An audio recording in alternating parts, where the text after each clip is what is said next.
Et au niveau de la compatibilité des applications, comment est-ce que cela se passe concrètement? Parce qu'on sait qu'aujourd'hui, plusieurs entreprises peuvent être réticentes à reproduire le même processus complexe que lors du passage à Windows 10 notamment.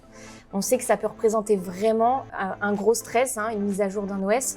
Donc en quoi Microsoft aujourd'hui accompagne les entreprises pour assurer une migration plus sereinement?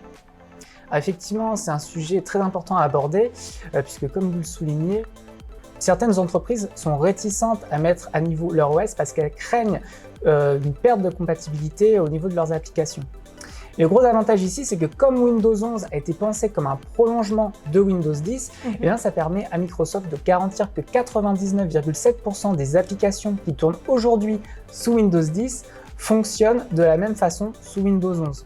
Il y a même une équipe dédiée à la correction d'éventuels bugs pour s'assurer que vraiment un maximum d'applications fonctionnent de la même manière sous Windows 11. Et un autre avantage de la proximité entre ces deux OS, c'est qu'on peut tout à fait faire côtoyer des machines qui tournent sous Windows 10 et d'autres qui tournent sous Windows 11 pour les faire collaborer en toute transparence.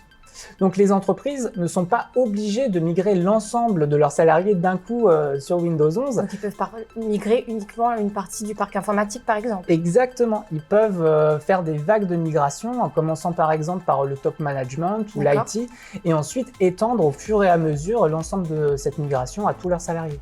Donc Windows 11 professionnel est vraiment conçu pour simplifier le déploiement du parc, d'une partie du parc ou de la totalité du parc informatique d'une société. Tout à fait. Et mon conseil pour assurer un déploiement plus serein, c'est de profiter des outils qui sont disponibles dans Endpoint Manager. Donc là, je veux parler de Autopilot et d'Intune. Parce que Autopilot va permettre de faire du déploiement sans contact et donc de faire gagner un temps précieux à l'équipe informatique. Autopilot, en fait, ça permet de s'affranchir complètement de cette tâche très chronophage qui est la création de masters et l'installation physique sur les machines.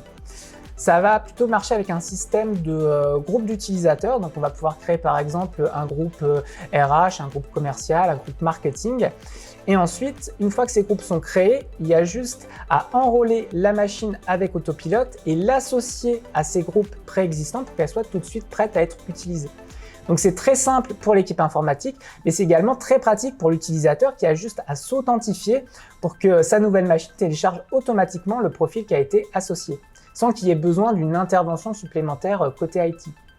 Et de son côté, Intune, lui, permet de se connecter à distance à n'importe quelle machine du parc informatique pour pouvoir lancer un diagnostic et intervenir si besoin pour, par exemple, réparer la machine, la redémarrer, voire la réinitialiser totalement si besoin.